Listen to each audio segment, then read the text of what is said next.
आकाशवाणी नागपूर धैर्यशील मेश्राम आपल्याला ठळक बातम्या देत आहे.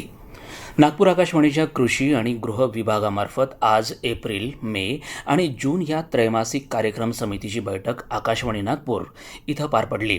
बैठकीच्या अध्यक्षस्थानी आकाशवाणीच्या उपमहासंचालिका मनीषा शेटे, कार्यक्रम प्रमुख डॉक्टर विजयसिंग राजपूत आणि कार्यक्रम अधिकारी सचिन लाडोळे उपस्थित होते. याप्रसंगी कृषी क्षेत्रास प्रोत्साहन मिळण्यासाठी संबंधित संस्थांनी प्रयत्न करणं आवश्यक असल्याचं शेटे यांनी सांगितलं. दरम्यान सदस्यांनी कार्यक्रमांचा विषय आणि आखणीत आपल्या सूचना अभिव्यक्त केल्या.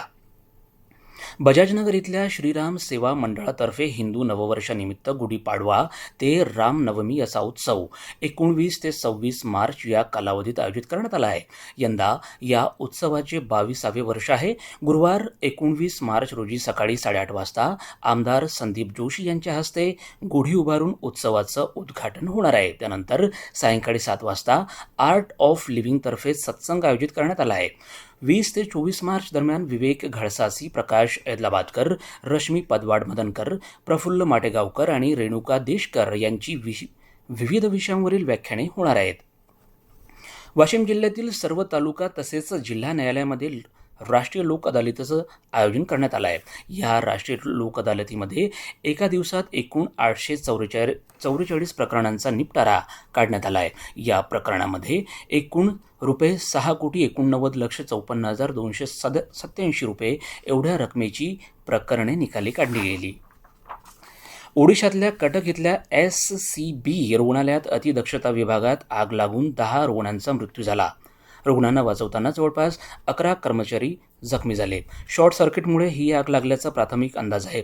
ओडिशाचे मुख्यमंत्री मोहन चरण मांझी आणि आरोग्यमंत्री मुकेश महालिंगा यांनी घटनास्थळी जाऊन परिस्थितीची पाहणी केली. राज्य सरकारने मृतांच्या कुटुंबियांना 25 लाख रुपये मदत घोषित केली आहे. अमेरिका, इस्रायल आणि इराण युद्धाचा आज 17वा दिवस असून या युद्धात प्रथमच इराणनं काल इस्रायलवर सेजेल क्षेपणास्त्राने डागला.